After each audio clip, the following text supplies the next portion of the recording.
back to another episode of the CGU Learning Center. We got a really special treat for you guys today. We are here at the Portland Fire Department with firefighters Caroline and Mike, and they've agreed to talk to us a little bit about what it's like to be a firefighter. So, welcome. Thank you for joining us. Thanks for having us. Thank you. So, I'm sure the first question that a lot of people ask is, what's the kind of training you guys go through to be firefighters? Well, we might all have a little bit of a different story, but I went to college for 2 years and got my degree in fire science. And I came from Portland, so I didn't have any experience, so that's how I started. And then I became a live-in student in a Scarborough fire station where I lived for 2 years. And then we work kind of part-time jobs in the fire station until we become full-time, and here I am. Okay, so you actually have to kind of earn your way through the ranks, so to speak. Yeah, so in Maine there's a lot of volunteer fire departments, and a lot of people start that way. I grew up in Portland, we don't have volunteer firefighters here, so I went to college, and that's how I got my experience. Well, what about you, Mike? I came here with no experience. I got hired here in Portland about 9 years ago, and we went through a 21-week drill school where you're kind of learning the ins and outs of how to do the basic stuff of being a firefighter. And then once you finish that, then you become a full-time firefighter in Portland, and then you really start learning once you actually start. You get on a truck and you start working with the people that have been there a while. So, what made you want to be firefighters? I was a medic in the Army for a number of years, and when I was getting out of the military, I was thinking, well, what can I keep doing with kind of the similar type of people that I was used to working with? And being a firefighter seemed like a good fit, and it is. It's a fun place to work. You've got like-minded people generally that you work with, and you still have an opportunity to help somebody out, because they usually don't call you to say hi. They usually call you because they're having their worst day. So if you can fix somebody's worst day, it's a pretty good thing to do for your normal 9-to-5 job. But we just do it in 24 hours. That is awesome. Yeah. Yeah, similar. I didn't really know what I wanted to do in high school, and actually the Portland Fire Department came into my high school, and I thought, that looks pretty cool, and wanted to be out in the community doing something active, helping people, like Mike said, and yeah. And no 2 days are the same, which is, right. I think, what I enjoy the most, is that you never get in that rut of another day of this and then this. Every day is 100% different. So you have no idea what's going to happen as soon as you walk through. All I that know door. is I'm going to get here at 7 in the morning, have a cup of coffee, eat breakfast. We'll eat lunch at some point. We'll have dinner at some point. That whole in between. So from 7 a.m. today until 7 a.m. tomorrow, a 24-hour period. I know we'll eat 3 times. We'll probably have coffee 2 or 3 times, and then that's about it. That's what's enjoyable about it. And then we throw in training, usually either early morning or afternoon. So that's just about every day. So you just said your shift is 24 hours? Correct. So what's the average firefighter schedule like then? 'Cause that seems like a really long work day. Yeah. So we work 24 hours on, 24 hours off, 24 hours on, and then we have 5 days off in a row, and then we come back and work again. So we work holidays, we work nights, weekends, it's always Birthdays, rotating. anniversaries. So this week we work Saturday and Monday, next week we'll work Sunday, Tuesday. So it's always rotating. So Most people do a 40-hour work in 5 days. We do a 48-hour work week in 2 days. So that's how you can look at it. Right. So, 'cause, I mean, when people usually think of essential workers, firefighters and police are like the immediate first two that pop into their heads. Yeah. So, and I'm sure some of our viewers are curious. When you get the call, how fast or how long does it take you from getting your gear on to pulling out of the yard? How So quick do we've you do got- that? When tones go off, which is when fire alarm, the dispatch rings the bell at the station, says this is where you're going, this is what the problem is. We have 2 minutes to stop whatever you're doing, be on the truck and roll out. And then within 4 minutes, we'll have either a fire truck or an ambulance at your front door, anywhere in the city. Oh wow. there's 9 fire stations in Portland. so works so we can get to your house quickly. Yeah, because there's a lot of side streets, there's a lot of one-way streets, and Traffic can be an issue sometimes, but And we take care of all the islands in Casco Bay. We respond with both fire and EMS to all the islands. We have the jet port, and so we have 3 fireboats that we use. And yeah, we pretty much go anywhere we need to. so there's a question I've always wondered personally, which is, I know firefighters have their own rescue, their own ambulance. Is there any difference between the firefighter ambulance and like a regular EMT, or is it pretty much the same thing? so we're all cross-trained. So when you come into the Portland Fire Department, you have to be a firefighter and an EMT. Okay. And then as you go on, you have to get your advanced EMT license. So all of our paramedics are also firefighters, and everyone on a fire truck is EMS trained. So to work on an ambulance in Portland, you have to be advanced life support, and you're supposed to get that license while you're here within the first year of hire. So Mike and I are both able to move over to the ambulance and work on the ambulance, and also work on the fire truck. So when we go to a call, often you might see a fire truck and an ambulance at your house, and that's because we all are cross-trained and we all help each other on call. And the ambulances also go to fires, because they're trained firefighters. And so the first ambulance to a fire goes into the building and acts as firefighters, because we're all trained the same. Oh wow, that's pretty cool. On a lot of our fire trucks. So if the ambulances are busy and the fire truck is there first, we're able to render immediate EMS care. So I'll show you what it looks like afterwards, but the Portland Fire Department is all one level, so you guys don't have a pole to go. Yep. You actually.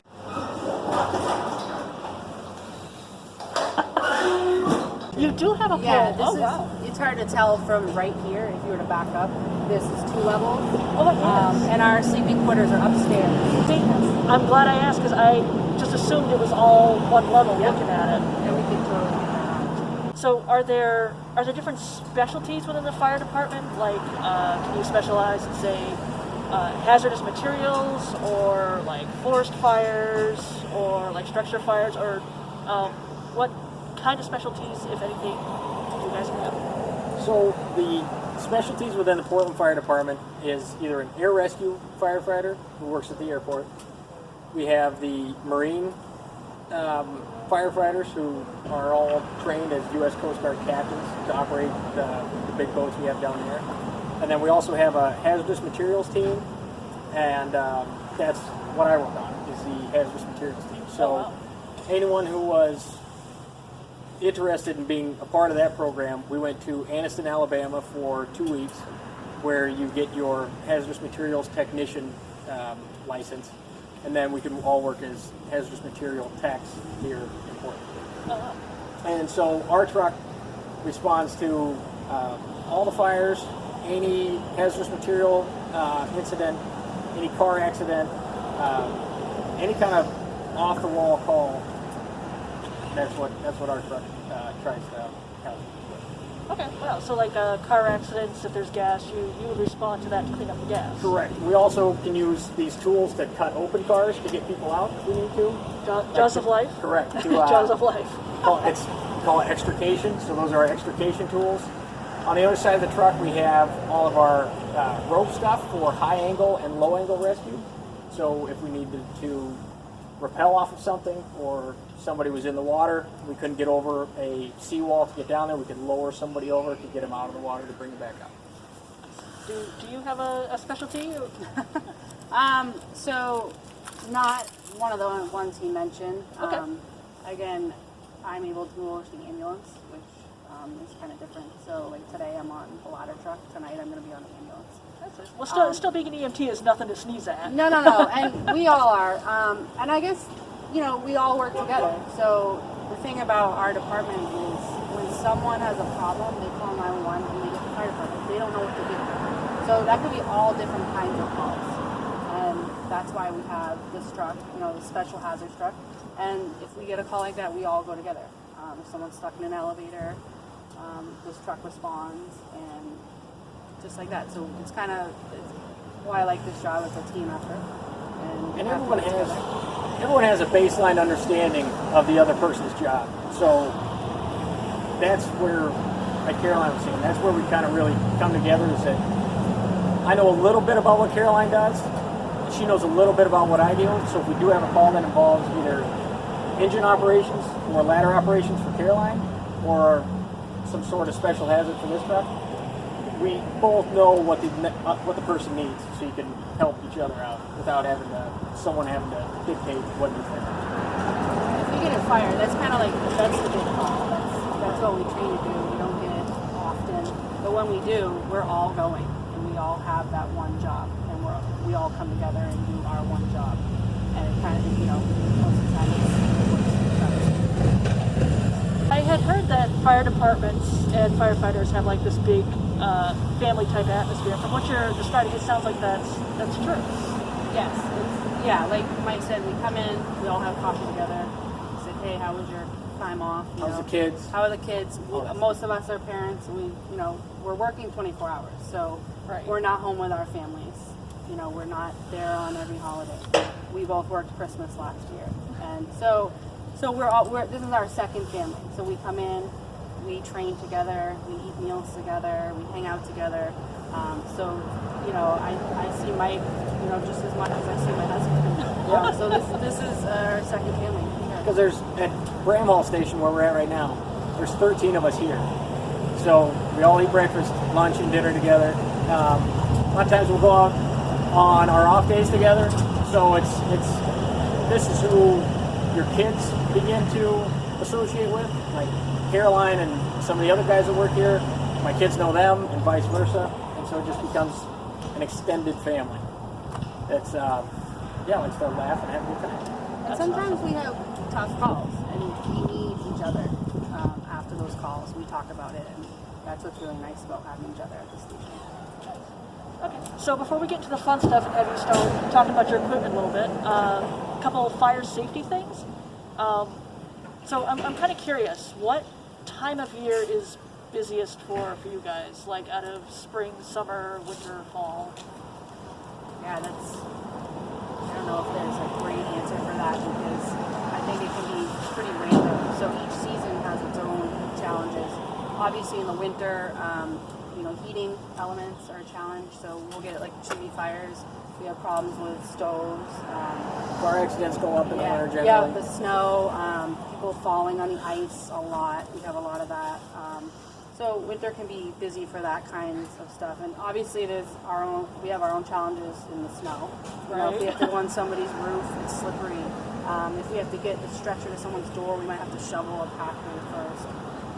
So winter has, those kind of calls, and then, summer has, more people are out. So there are car accidents, pedestrian accidents, people in the water stranded with their kayak or canoe, or swimming incidents, everything bad. No, I think you nailed it. There's a large, so every night there's about 65 to 70,000 people that sleep in Portland. During the day, it doubles. So there's anywhere from 120 to 140 or so people during the day. So it's a large commuter population. So every day you double the size of Portland. And then in the summer, it's a large tourism destination as well. So we're designed to handle a 65,000 person population. But from 9 to 5 and all summer, we're pushing 200,000 people a day who all still have problems that they didn't foresee happening that we need to respond to. Okay, that makes sense. And we're also right around the corner from two of the biggest decorating holidays of the year, which is Halloween and Christmas. Do you have any safety decorating tips for people? I know Carol and I both have young kids, and I think glow sticks are awesome to tie on your kid for trick-or-treating, and they look cool. Okay. So yeah, it's kind of a win-win. Yes. As far as safety tips, that was your question, like any safety tips? Yeah, because like I said, because Halloween and Christmas are statistically the biggest holidays people decorate for. Yeah, so I love Halloween, so my house is all decked out. We're going to be good friends. I don't know about decorating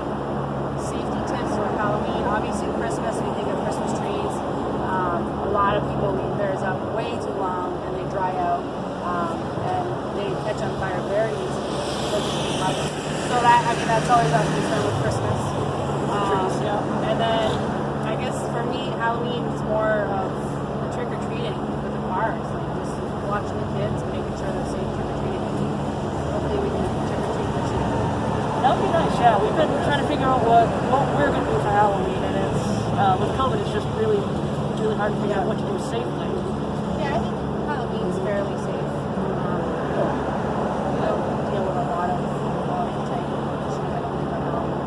I didn't know if you had any issues with like the big inflatable lawn ornaments or things like that. Some unknown danger that people aren't aware of. No, I don't think so. Not really. Not that I can recall anyway. So, because we're going to get wrapped up in the equipment in a sec, because we are a comic book forum, I gotta ask, do you have a favorite superhero or a fandom that you like? And I can explain fandom if you need me to. So, as cliche as this might be, I have to go with Wonder Woman. Wonder Woman is awesome. How do you not love Wonder Woman? Actually, speaking of Halloween, 2 Halloweens ago, I was Wonder Woman. Oh, that is I do awesome. a kids' party at my house, and I was Wonder Woman. Classic Wonder Woman or Gal Gadot Wonder Woman? Oh man, so I was Gal. Nice. But they're both great. Oh, yeah. Both great. And of course, I love Star Wars. Oh, Star Wars, yes. Way overboard Star Wars, but fandom. Not willing to get into a lightsaber fight with somebody. No. But I do love the Star Wars movies. What about you, Mike? This is a tough one for me, but we were talking about it this morning. We were drinking coffee, and G.I. Joe came up. I was like, that's a good one. I like that. I don't even know if it's a superhero. I don't know if it's fandom. If it fits into your Well, it category. does. Basically, we describe fandom as something that has a community aspect to it that people can get and talk about. And There G.I. you go. Joe definitely qualifies. I mean, it was one of the big Hasbro names in the 80s. Yeah. The toy line spawned. Well, And that's when I was born in '82, so that was kind of right in my wheel. oh, we're the same age. My other thought was Ghostbusters. I didn't know if that counted. Oh, absolutely. I love the Ghostbusters. We know the main Ghostbusters. We're friends with them. So actually, I didn't want to be cliche and ask because of the whole firehouse thing, but Yeah, no. great. All right, cool. So why don't you guys take us through some of the equipment? All right. Yeah, Go. this is my truck, so I'm gonna It's a huge Totally rolling let toolbox. take the You've got any tool you could possibly need for any problem you could possibly run into. We can plug holes, patch leaks, soak up stuff from the leak, cut open a car. We can make a car into a convertible in a couple minutes. We can break anything. We can't fix much, but we can break it. So a lot of our tools are for breaking. So this is just about every fireman's kind of go-to tool. It's called a Halligan. So you can smash with it, pry with it, poke with it, anything you want. It's kind of a versatile, all-in-one tool. These are It great. looks like a very serious pry bar. Yeah, you can do a lot with this thing. It's pretty, like I said, it's pretty versatile. Handy. Let's see. And then up here we keep all of our saws. We can cut into roofs with these if we need to. That's primarily the use of our chainsaws. We don't do much tree trimming. So just to like get the heat out of a house that's on fire. If you poke a hole in the roof, it's like making your own chimney. You just make them a little bit. Well, this helps you not cut too deep when you're cutting the roof. So you can slide this forward so you cut shallower, slide it backwards so you can cut deeper. We've got saws for cutting metal. This is a big metal saw, metal blade on here. So if we need to cut into a garage door, because you can't, obviously, when something happens, generally the building owner's not there. So you can open up the garage door with this if you don't have the clicker. And this just cut a chain link fence the other night because they had a fire and they needed to get down to the fire. So you open a hole in the chain link fence with this. Wow. So pretty handy to have.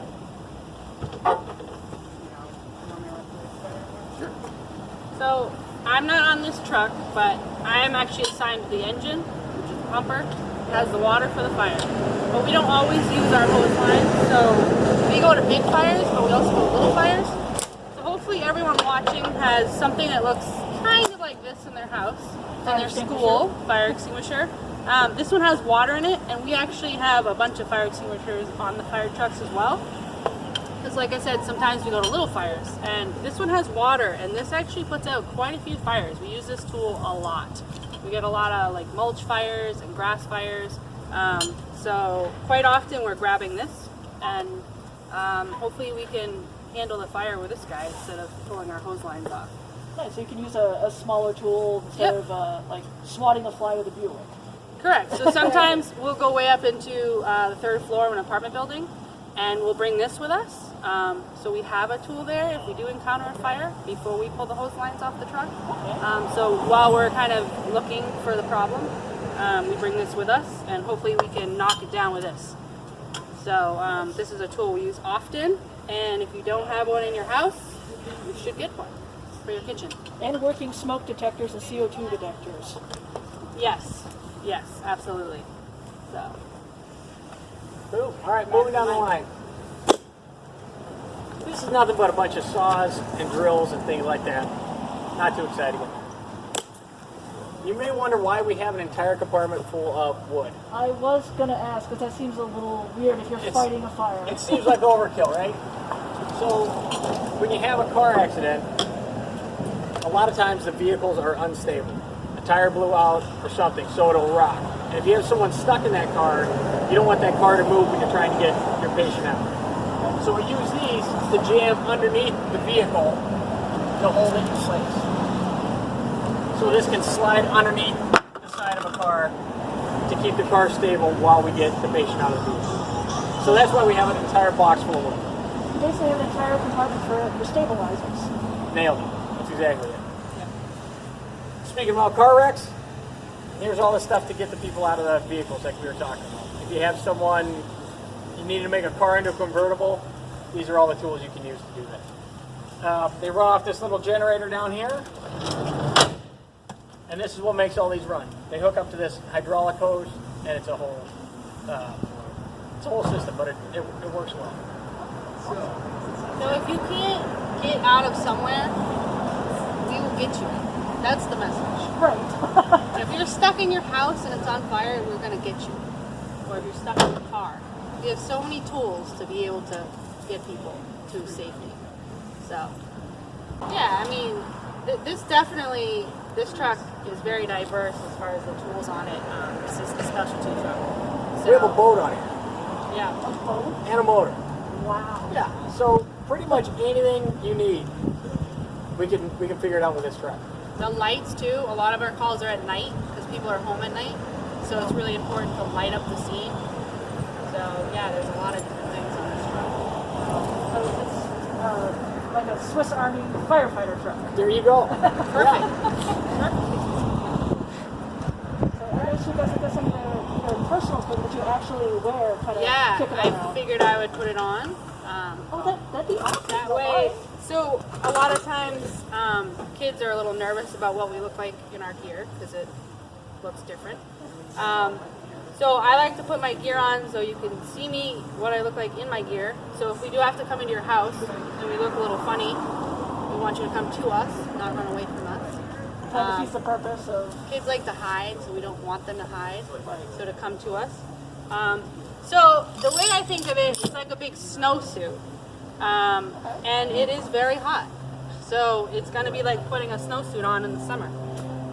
So the first thing that's kind of funny is the way we keep our pants and boots. And the reason we do this is because it eliminates one step. So when we slide down the pole, we can just jump right in our boots. And you'll see how quickly I can put my boots and my pants on.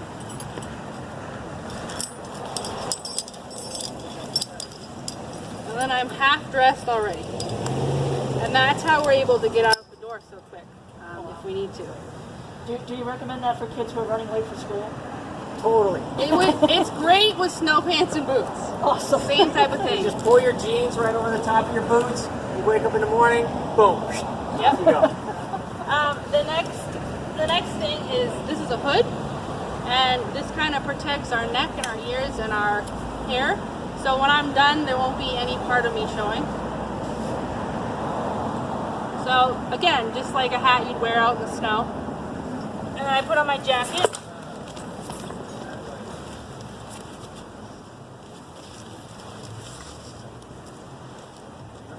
And we've got reflective because we work a lot in the street when we go to car accidents.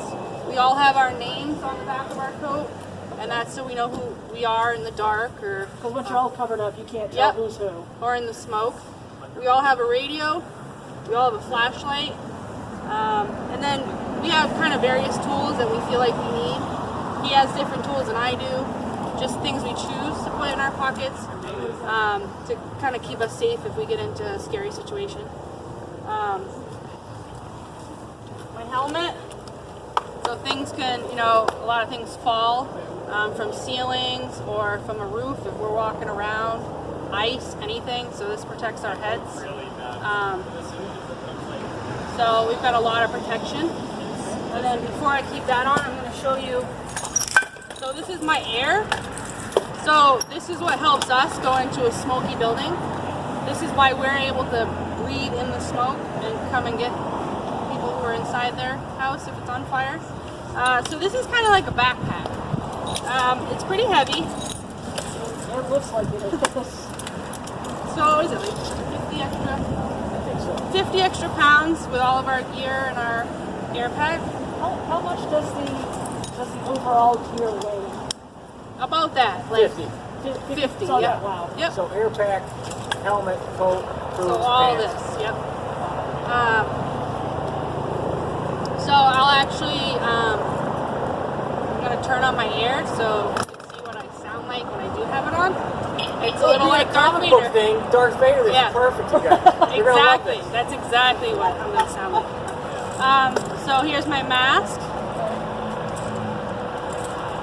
And this is where I'm going to start to look a little different.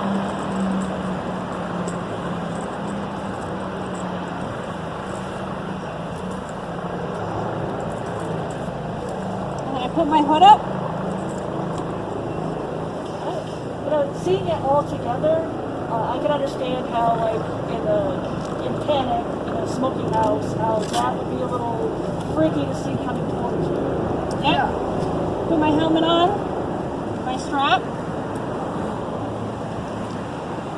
my gloves.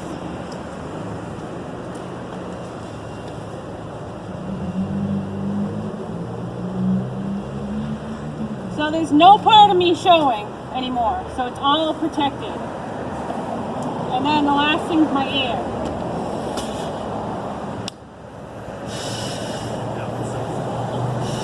It does sound like Darth Vader.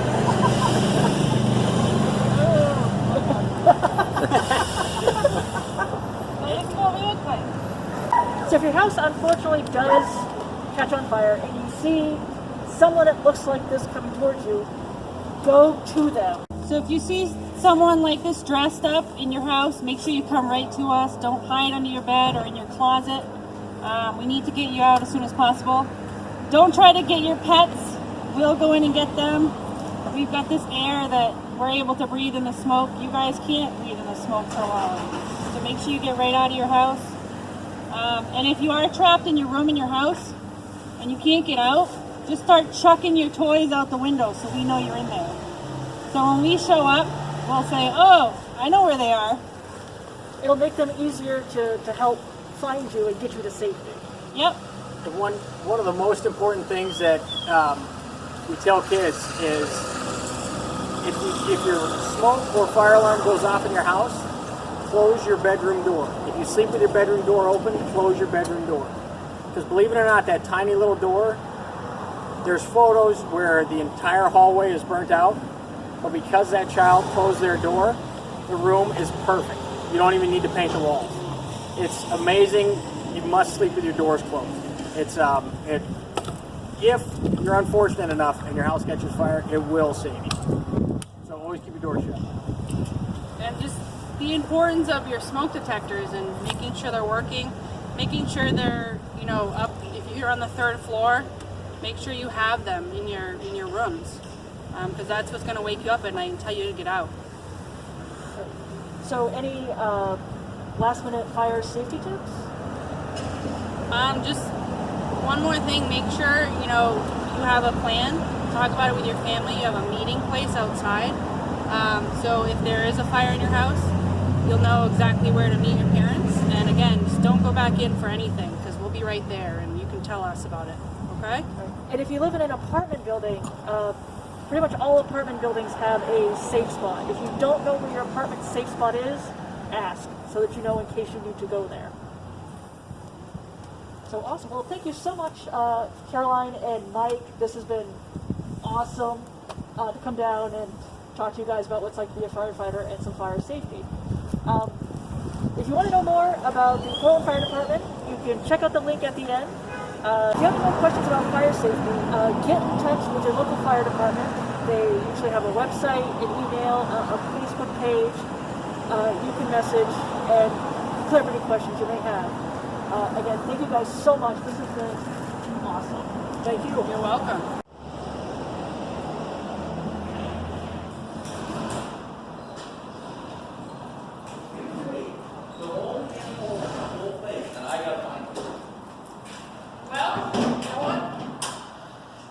These are awful. Every time I'm not talking, it's just always. Yep. Do you remember? A quick tour of the truck. So down this side of the truck, these are all struts for car accidents. If a car rolls over, we can keep it rolled over where we want it. Huh. Believe it or not, we do have a boat on this truck, so every boat needs a good motor. So here's our little motor. These are all our ropes for high angle and low angle rescue. All more rope stuff. Huge toolbox. We got our life jackets for when we're on the boat, search bags, tools, everything you can imagine. And this is the boat. Wow. Yeah. This is where I keep all of my stuff. We have special cameras called a thermal imaging camera. Okay. Yeah, 'cause you can't see anything through the smoke, You right? can't see if I was to tell you what it's like. Go into a closet, turn the lights off, close your eyes, put your hand over your eyes, and that's what it is. That's what it's like to be inside of a house or an apartment that's on fire. Wow. So we use these cameras to find where either people are or where there's heat. So you see the truck now, and then I'll pan it over my face. See how it's hotter? Oh, wow. And so in a fire, the building will be much hotter than the person. So the person will show up cold, and we'll be able to find a person using these. Oh, wow. Or if there's a fire in a wall and we can't find exactly where the fire is, we can look at the wall through this. And if right now we're looking at the side of the truck, we'll come down to where you can see where it's white. That's where it's hotter. And this little thermometer here tells me how hot it is. So if I put my hand here, so my hand is 80 degrees, I pull it away, the truck is 70. Wow. Yeah, so it's pretty handy piece of equipment. The inside of the truck is where the guys in the back seat ride. They sit right there, right over there. There's a changing room we use because we do all the open water and swift water rescue. So we have wetsuits in here and our masks and fins and everything like that. So we can come into this room, and this is where we get changed to put on our wetsuits if there's a call in the water. And then it's my month to drive, so this is my seat when we're going to and from calls. Cool. Yeah.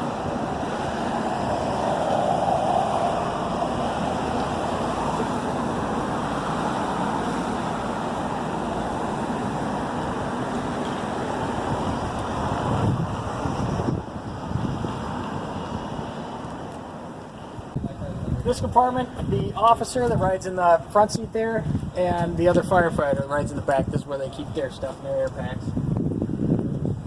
Right here we have the saws we talked about. More tools. Even more tools. Impact drivers, grinders, hammer drills, impact guns, you name it, it's all in there. or on the roof. We have a bunch of storage compartments in the roof too. Wow. So you can walk on the roof of this truck. More tools, big lights. This is our wood box like we talked about earlier. Your stabilizers. Stabilizers. We call it cribbing because you kind of lay and make like a crib, kind of like Jenga. There you go. And then all of our extrication stuff. The spreaders, which is the jaws of life. The cutters, the rams. This is the power head for all that stuff. And again, another small generator for a light.